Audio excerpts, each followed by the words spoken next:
thank you very much. So today I'm going to talk about the exploit development process for an IE11 exploit we developed beginning of this year.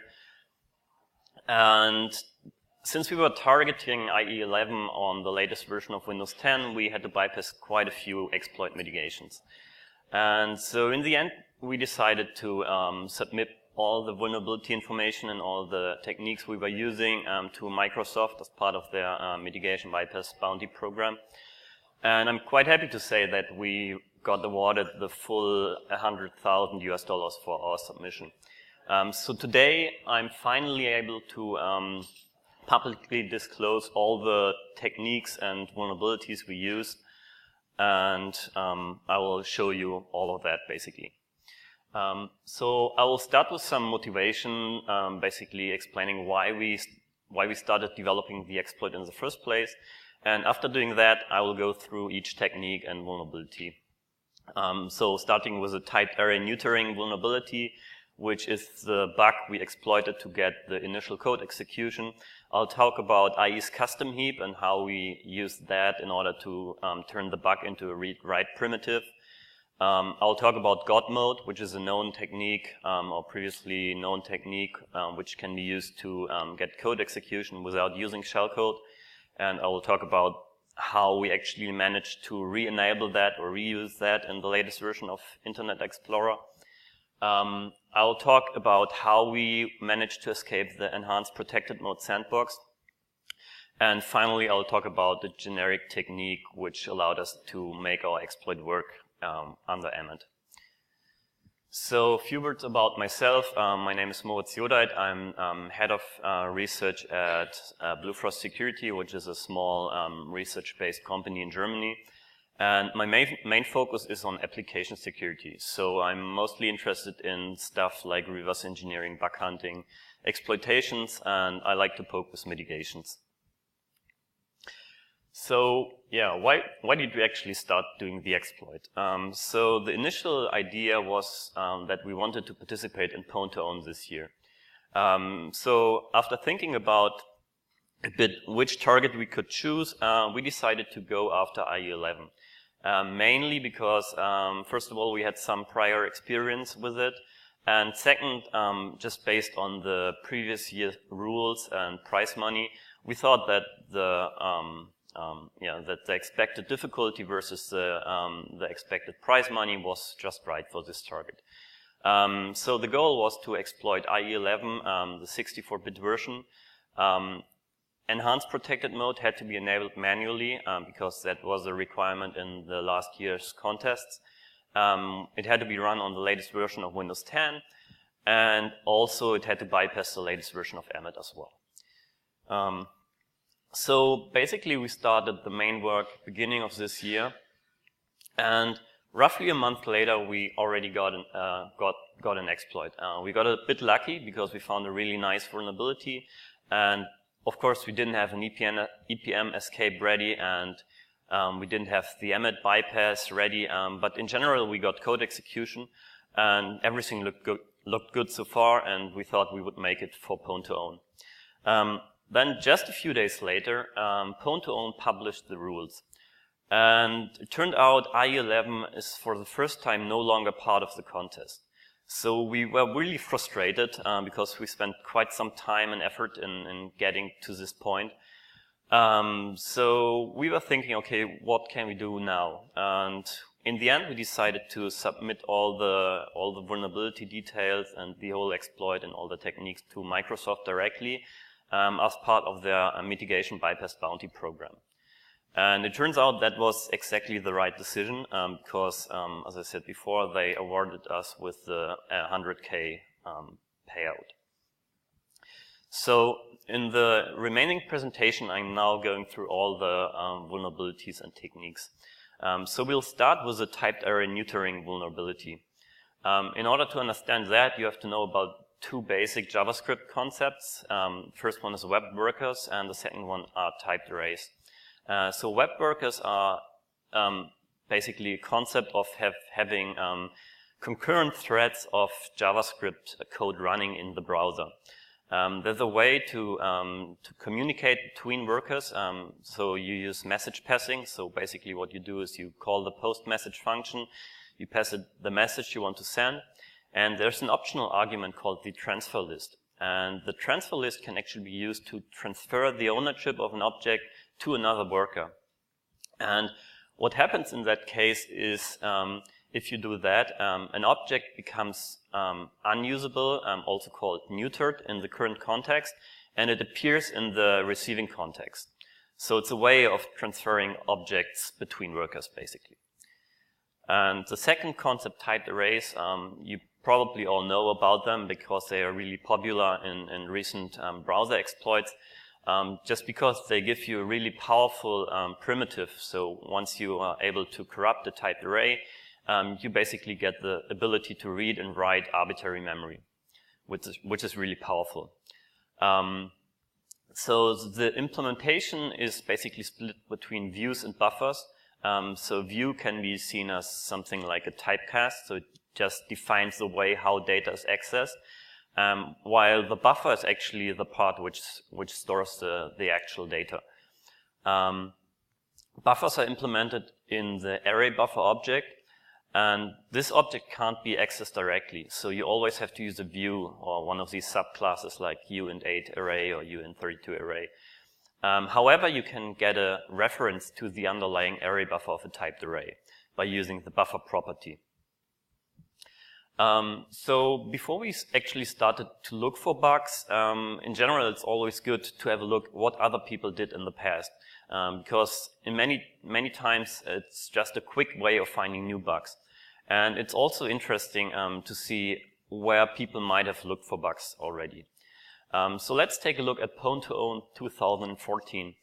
There were in total 3 Firefox exploits, and interestingly 2 of them were really in related areas. So the first one, exploited by GeoHot, was a bug which, so the bug description says out of bounds write through typed array object after neutering.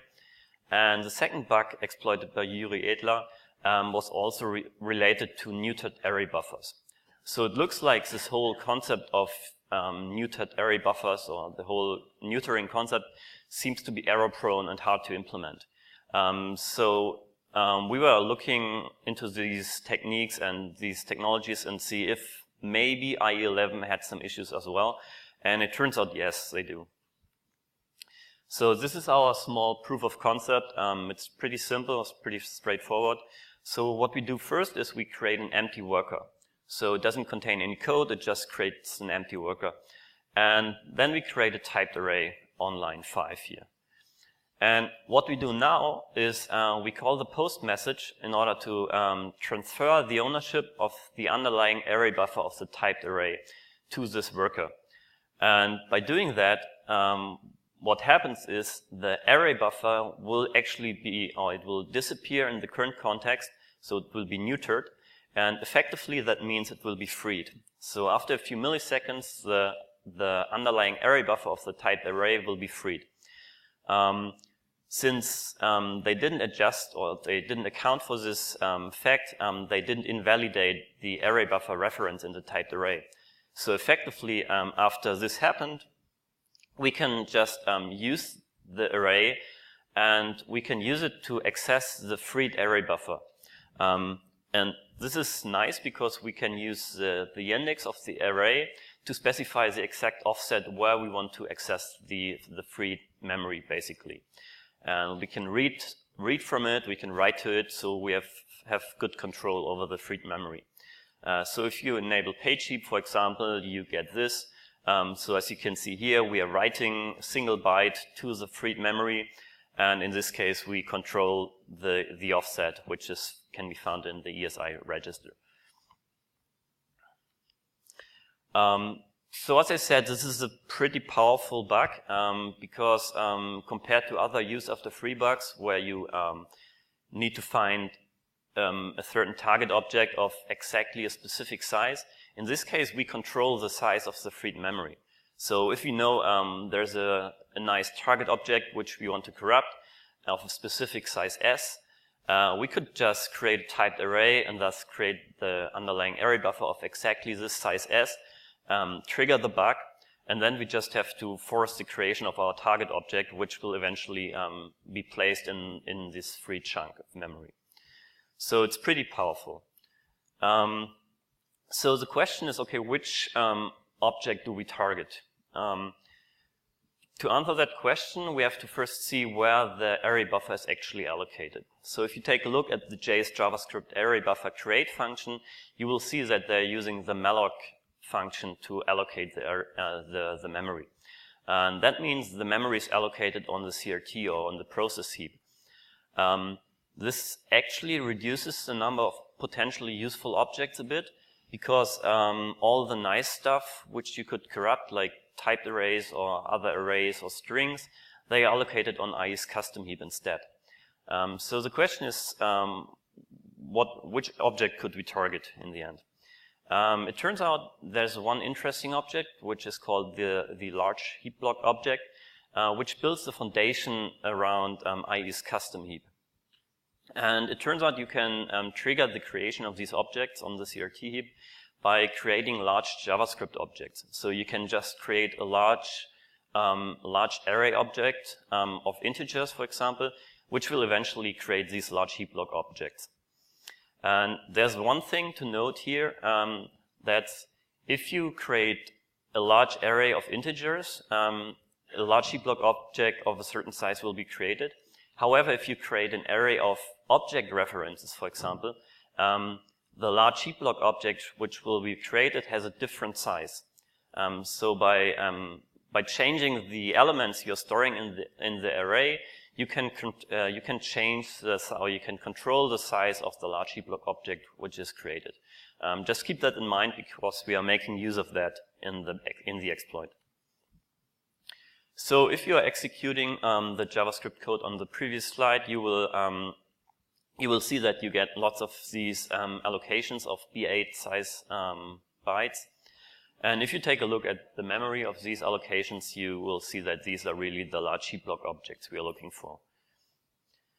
So let's take a look at the content of these objects. There are some interesting fields in them. So at offset 8, there is a pointer to the IE custom heap. So this is nice, because this way we can get a reference to the custom heap, which becomes useful afterwards. At offset 58 and 60, there is a forward and a backward pointer, which usually is set to null. And I will talk about that in a bit, why this is interesting. And finally, at offset 70, there is a pointer to the LargeHeapBlock itself. So this is nice, because by leaking that pointer, you immediately find the address of the current LargeHeapBlock object you're operating on. So how do we actually use this for corruption? So I said there is this forward and this backward pointer. And it turns out during garbage collection, the code is actually iterating over all the LargeHeapBlock objects, and it's calling the operator method on all of them. And this operator method, what it does is it performs a doubly linked unlink operation on these two pointers if they are set.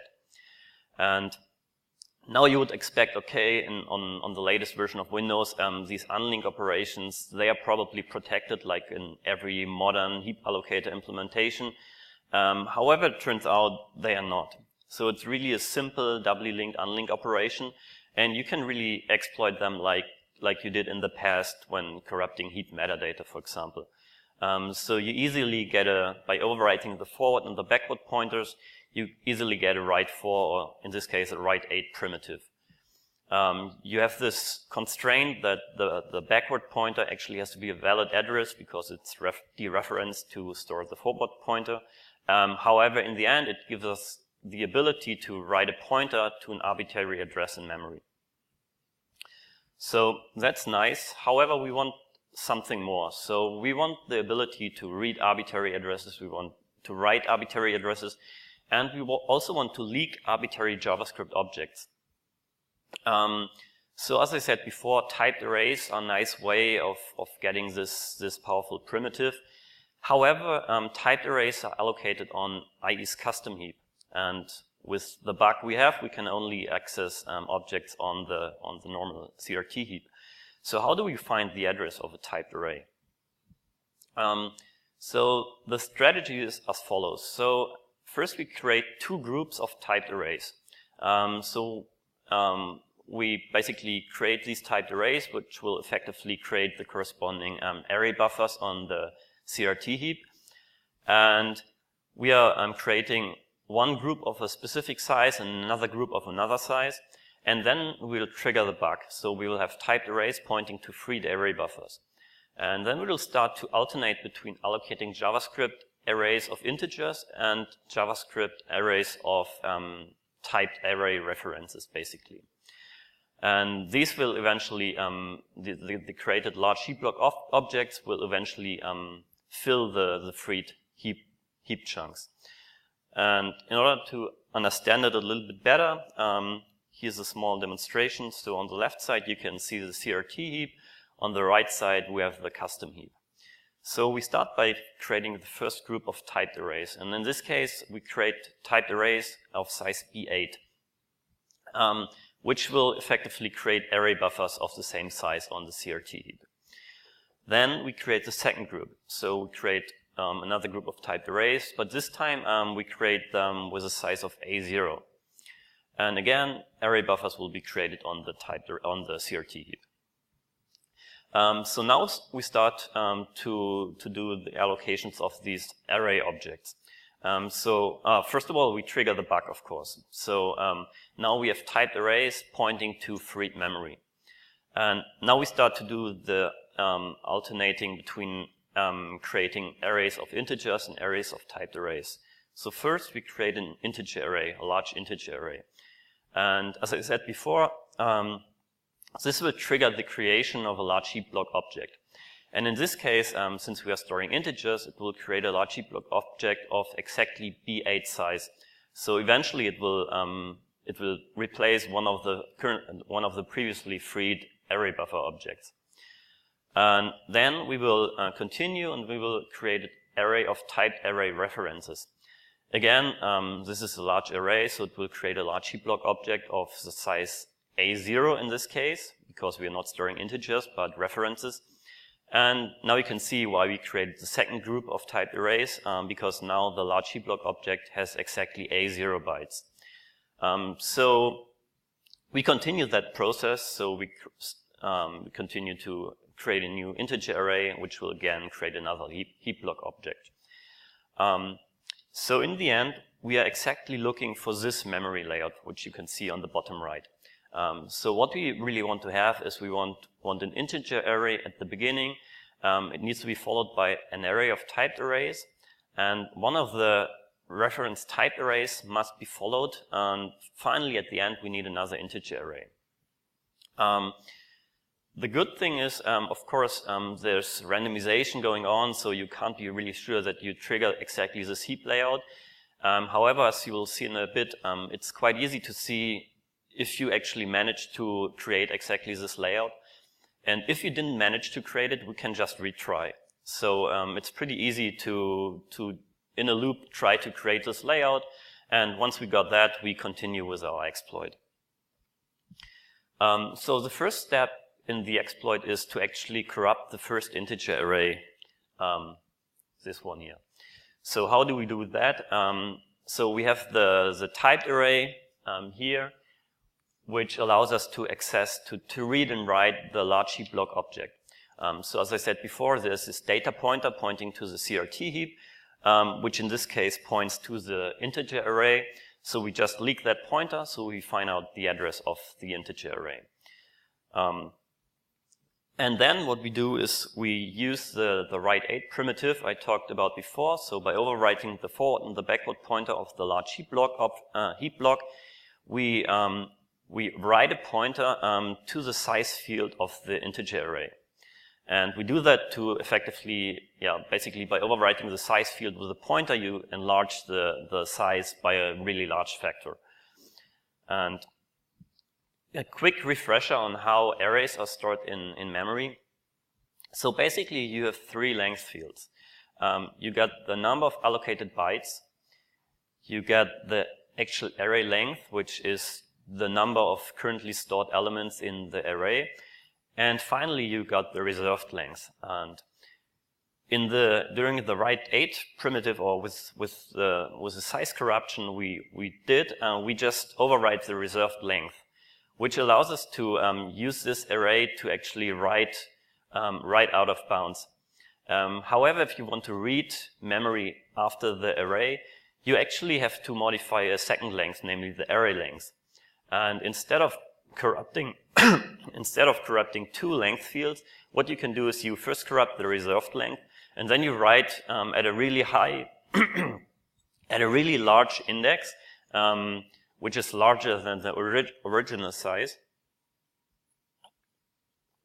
And that will effectively adjust the array length accordingly.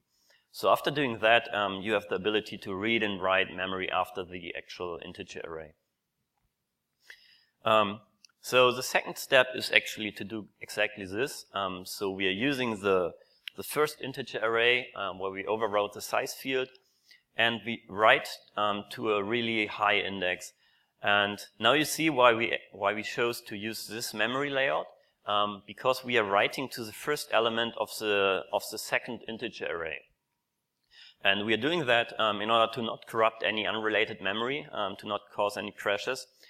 And also it gives us the ability to see if everything worked, basically. Because you can easily check the element of the second array, and if you successfully modified that element, you can be sure that from that point on, we are able to read and write to all this memory between these two integer arrays. So the last step is basically, now that we are able to read and write between these two integer arrays, we want to modify a typed array.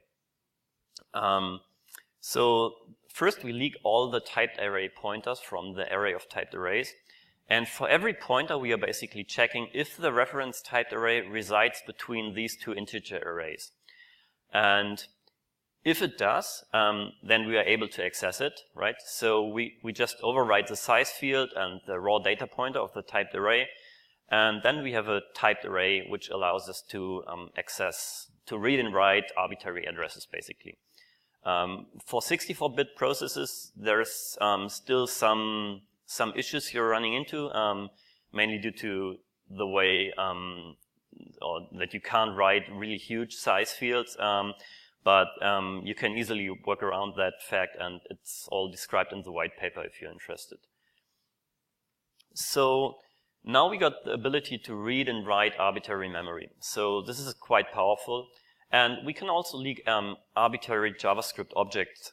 So if you take a look at the slide again, what you can do is you can store arbitrary JavaScript objects in the array of typed arrays, and then you just use the corrupted integer array here to leak one of these pointers, and you immediately get the address. So what do we do with it? So the most obvious thing to do is, okay, let's get the address of a JavaScript object, and we just overwrite the vtable pointer and get code execution. However, on the latest version of Windows, you have control flow guard. So it's not that easy. I mean, you would need to find a bypass, a CFG bypass, and it might be quite some effort. And also, using shellcode and ROP gadgets and all that stuff might give you some more work later on when we want to bypass EMET. So in the end, we decided to go another route, and namely, we were looking into God mode. So God mode is a known technique. It was publicly presented by Yang Yu and Yuki Chen in 2014 already, and it's basically an attack against IE's script interpreter engine. So in the past, what you could do is in the script interpreter engine object, there's a single flag called a safety option flag. And in the past, what you could do is you could just override this single byte with a single null byte, and that would basically give you the ability to instantiate arbitrary unsafe ActiveX controls. And effectively, you can then execute any system command without using shellcode at all. So inside the code, there are two functions which are responsible for deciding if this is possible without any prompts. which is script engine can create object and script engine can object run. So once this was published, Microsoft decided to do something about it and tried to make it a little bit harder. And they introduced a 20-byte hash code. So this is basically a way of trying to prevent you from just overwriting a single byte. Some more details about this are nicely documented in a blog post by Fortinet. And actually, there was a bypass for that as well. So in Yuki Chen's xplib2, which is quite awesome, he implemented a bypass. So instead of overwriting the safety option flag, what he did is he replaced the complete reference to the security manager object. And so he's basically building the security manager object, a complete new security manager object in memory, and overwriting the reference to it in the script engine object. And then what he does is in the vtable of this fake object, he's basically replacing two function pointers with dynamically generated ROP gadgets, as you can see on the bottom here. So this worked nicely. However, once CFG was introduced, the way it was implemented no longer worked. I mean, you could probably adjust the technique and use some specific CFG or some specific ROP gadgets instead. But instead, we found a much easier way of doing it. So I started analyzing the code, and in particular, I was interested in if it would be possible to still use the God mode technique. So I was looking for the code mentioned in the previous Fortinet article, and I was looking for the code which basically does this hash code verification and calculation, all that stuff. And I was looking, and I really couldn't find the code. So I was thinking, okay, maybe I'm just too stupid to see it. So in the end, what I did is I just overwrote the safety option flag in order to see what would happen. And it turns out it still worked. So I was a little bit confused. So it looks like you can still write a single null byte and get code execution. It turns out the protection just disappeared. And later on, I found out the protection actually just disappeared on Windows 10, so where I did my analysis, obviously. So on Windows 8.1, for example, the protection mechanism was still there.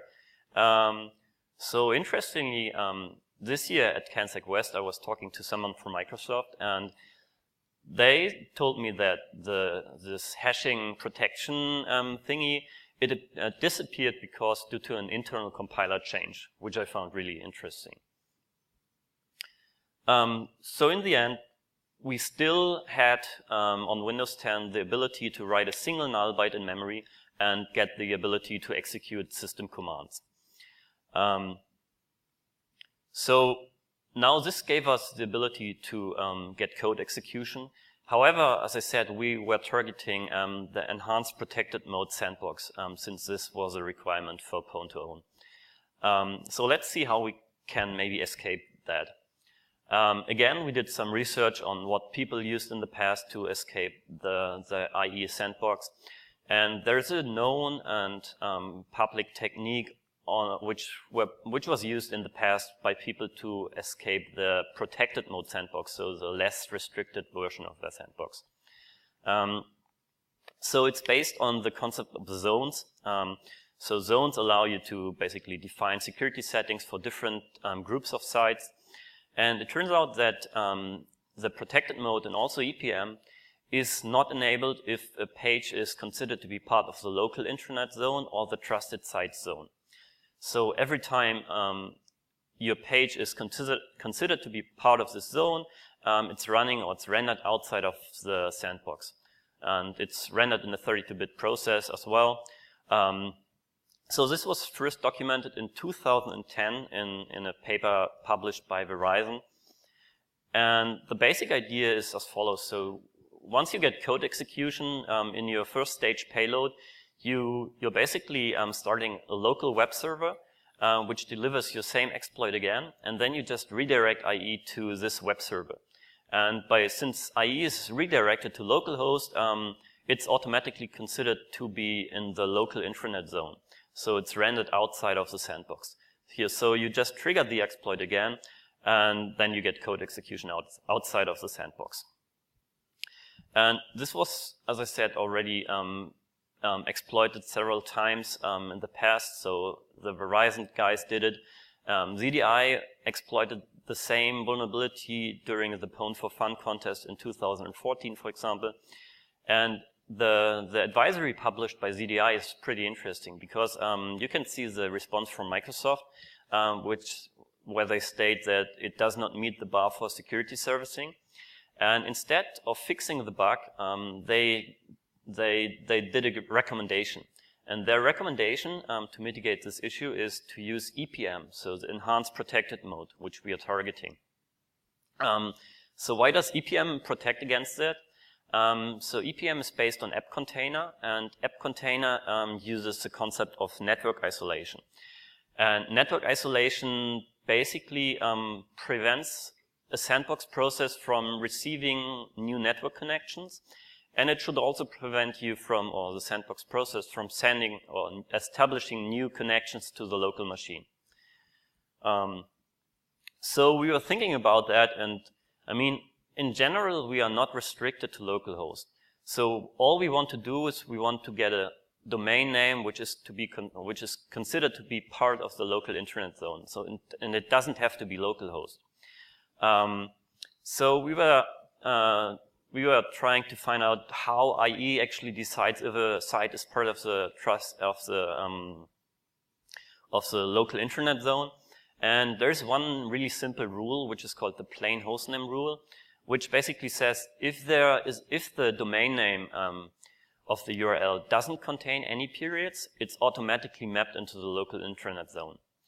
So it all comes down to, are we actually able to register in somehow a new domain name without any periods, which still points to an external IP address we control. And it turns out, yes, that's possible. And you can do that by doing local NetBIOS name spoofing. So again, this is not a new technique. It was, as far as I know, first implemented in Foxglove's hot potato exploit, and they used it for the purpose of local privilege escalation. So NetBIOS name service, or NBNS, is a UDP-based protocol, and it's used as a fallback mechanism if DNS fails. So you can just do a DNS lookup, and after a few seconds, if the hostname can't be resolved, you see all these UDP broadcast packets being sent. And if you do normal NetBIOS name spoofing, like in a penetration test, what you do is you just look for these request packets. You take the 16-bit transaction ID from the packet, and you fake a response. However, compared to the local scenario, we have a big difference, because in the local scenario, you don't see these outgoing UDP packets. So you can easily trigger these NBNS packets, but you won't see the outgoing packets. And that also means you don't see the transaction ID. But in order to send a valid response, you have to send the right transaction ID, obviously. But what you can do is you can just brute force it, right? So you trigger one of these NBNS request packets, and then you just flood the localhost with response packets with all different kinds of transaction IDs until you hit the right one. So this is just how one of these NBNS packets looks like. So if you listened carefully to until now what I said, you would think that this technique, local NBNS spoofing, shouldn't be possible from the EPM sandbox, right? Because there is this concept of network isolation, which should prevent you from sending packets to the local machine. However, it turns out there are exceptions. So it is actually possible to send UDP packets to localhost port 137. So in the end, we can just do local NBNS spoofing from within the app container sandbox. And we did exactly that. So we tried to register a new domain name without any periods, which pointed to an arbitrary IP address, which we controlled. And we redirected IE to this new domain name. And then we exploited the same bug, which we exploited in the beginning, but this time in a 32-bit process. And that effectively gave us code execution outside of the sandbox. And again, we didn't use any memory corruption, any shellcode, any whatnot. So now, basically, we are already done, but we had still this requirement of bypassing EMET. So let's see if we are actually affected by EMET at all. So it turns out we are. So if you run the exploit under EMET, you will see in the logs that the feature called attack surface reduction, or ASLR, is actually preventing our exploit from running. And ASLR is a feature which basically blacklists a number of modules which are considered to be dangerous, basically. So they're doing that by hooking the load library X function and then comparing the name of the loaded module against the blacklist. And in our case, they detect the use of the W script shell ActiveX control, which we are using to execute system commands. So let's see if there's a way of bypassing that. Again, we did some research on what people used in the past, and there's a quite nice article by FireEye about their latest EMET bypass, which lists all the previous work on EMET bypasses and ways to disable EMET. So you can get a nice overview there. However, the difference to most of these techniques is actually that in the usual case, you already have the ability to execute ROP gadgets, or you have the ability to execute some small shellcode, which you can then use to disable EMET.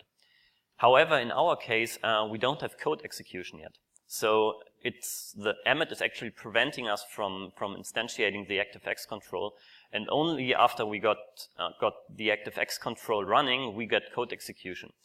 So we can't use any ROP gadgets, for example. However, we have our really powerful read-write primitive. So let's see if we can use that in order to disable EMET.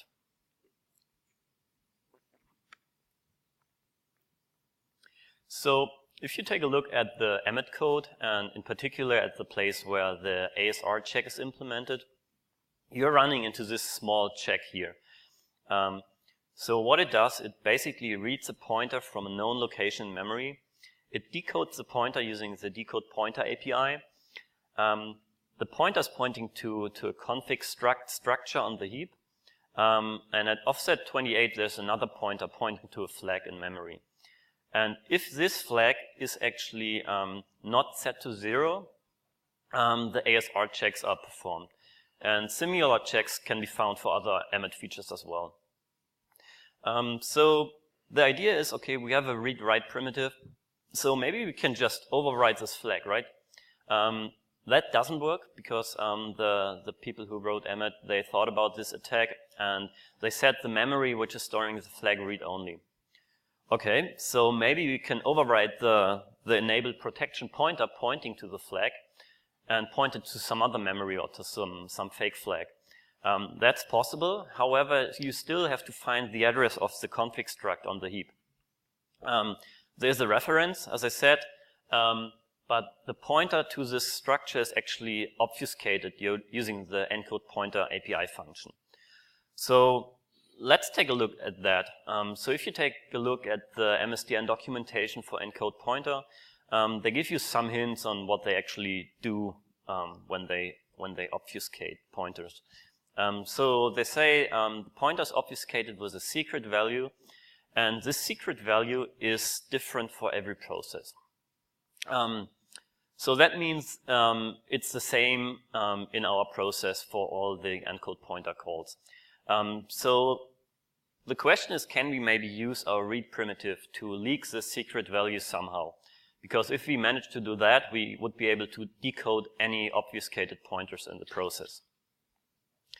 So we took a look at the implementation of these encoded pointers, which can be found in RTL encode pointer and RTL decode pointer, respectively. And it turns out they're using a 32-bit secret value, which is also true for 64-bit processes, by the way. And they obtain that directly from the kernel. So they just do a call to ZW query information process, And once they got the secret, they're using it to do the calculation and then just throw it away.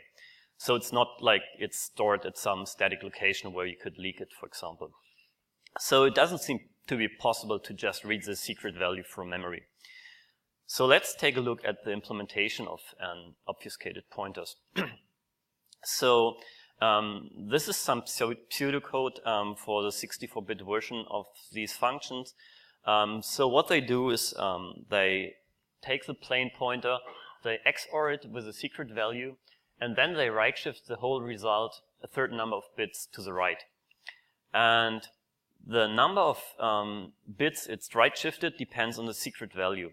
And this is most probably done in order to prevent simple XOR attacks, because if they wouldn't do it like this, you could just take an encoded pointer, the corresponding plain pointer, XOR them together, and you could basically calculate the secret value. However, there are only 3 possible right shift values in this case, which turns out to be easily brute forceable. So in the end, what we do is we obtain a pair of pointers. So we obtain a pair of known encoded and corresponding plain pointer from memory. And then we iterate over all the 3 possible right shift values. And we perform a partial decode pointer operation on the encoded pointer from our pair. And the result of that, we XOR it with a known corresponding plain pointer, which gives us a potential secret value. It doesn't have to be the right one, but it is a potential secret value. And in order to check if it's the right secret value, we just perform the encode operation. So we take the plain pointer, encode it with this potential secret value, and make sure or check if the result is actually the encoded pointer. This will eventually give you a secret value, and most of the time you will get the right secret value. However, there's a problem. So due to the way it's implemented, due to the right shift, due to the rolling right shift, there's a chance that you actually encoding the same pointer with different secret values could in theory result in the same encoded pointer, which isn't a problem in the normal implementation. But since we are doing it backwards, this can result in the scenario where we find a secret value which is the wrong one, which is bad because once we use the wrong secret value to decode a pointer, we get a wrong pointer and we would crash. So in order to bypass this, what we do is we just use a second pair. So we use another pair of plain encoded pointers, and we try the found secret against that pointer pair. And if it matches, then we know, okay, we can be pretty sure that this is the right secret value. So in order to find these pairs of encoded and plain pointers, you can basically take a look into any module which is loaded.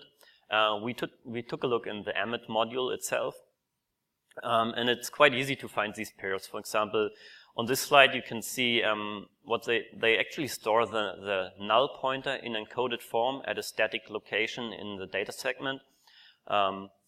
So we know the plain pointer, it's null. The encoded pointer can be read from that location in memory, and finding more pointers is not that hard. So in the white paper we have another example on how to find another pair in EMET 64 DLL. And in general, you just search for the use of encode pointer calls. So now that we are able to leak the secret value, we are able to basically deobfuscate all the pointers in memory. So what we do is we first leak the EMET 64 base address, which is easy because EMET is hooking many functions, such as NT-protect virtual memory, which is one of them. And so you just read the first few bytes of that function and then basically follow pointers until you find the base address. And once we found that, we leak the obfuscated pointer from the data segment. We decode it using the extracted secret value, and that way we find the address of the config struct on the heap. And once we found that, we use our write primitive to overwrite the enabled protection pointer, and we just point it to some memory which happens to contain null bytes. So in the end, this is enough to bypass EMET, or the ASLR check in this case. And as I said before, this kind of technique can probably also be used for all the other EMET checks as well. So now we got code execution outside of the sandbox, and we successfully disabled EMET as well. So my conclusion, first of all, the current patch status. So the type error in neutering vulnerability was already fixed in MS 16063. And interestingly, the same bug was already fixed in the Chakra core engine since its publication on GitHub. So it looks like this was some kind of overlooked security fix backport, maybe. The EPM sandbox escape using local NetBIOS name spoofing was fixed in MS 16077. And interestingly, the same bug was found by Yang Yu and was used for his bad tunnel research, which he presented this year at Black Hat. The God mode single null byte technique was fixed in MS 16051. And interestingly, they, instead of reintroducing this hashing mechanism, what they do now is they use the query protected policy API function, which is used for exactly this purpose, so trying to prevent people from modifying certain data, which is considered to be important. And last but not least, the EMET bypass is not fixed, and what I heard is there are no plans to address it in the future. So it looks like if you got the ability to read and write memory, which I must say is a really powerful primitive you first have to get, but if you got that, then you can easily bypass EMET. So my conclusion is, of course, modern exploit mitigations increase the effort quite a lot in order to build exploits. However, with the right vulnerability at hand, it's still possible to bypass many of these mitigations. And I mean, many people think that once CFG is really really hardened and there are no easy ways of bypassing CFG, then exploitation will be over or whatever. Just keep in mind that it's not really necessary to take over the control flow. So sometimes it's also possible to just modify some data, and that way basically get all what you want. Just people did it in the past because it's of course much easier to redirect to your own shellcode and implement what you want to do, but it's not necessarily required. And in general, about these kind of data-only attacks where you get the ability to read and write arbitrary memory, you can use them to bypass many mitigations. And in general, what you can target basically any functionality. I mean, there are functionalities which are obvious, like instantiating unsafe ActiveX controls. That's a really dangerous thing to have in your code, obviously. Or if you take a look at other browsers, like for example Firefox, there you have the ability to execute JavaScript code in Chrome context, which gives you all the access to the operating system, basically. But there are other functionalities which don't seem that obvious, but they can still be targeted.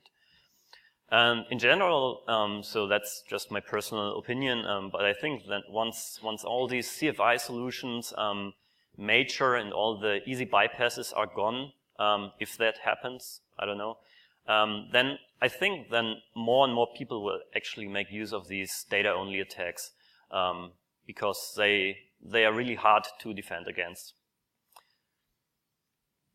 So here are some of the referenced works. And yeah, that's it. Thank you very much.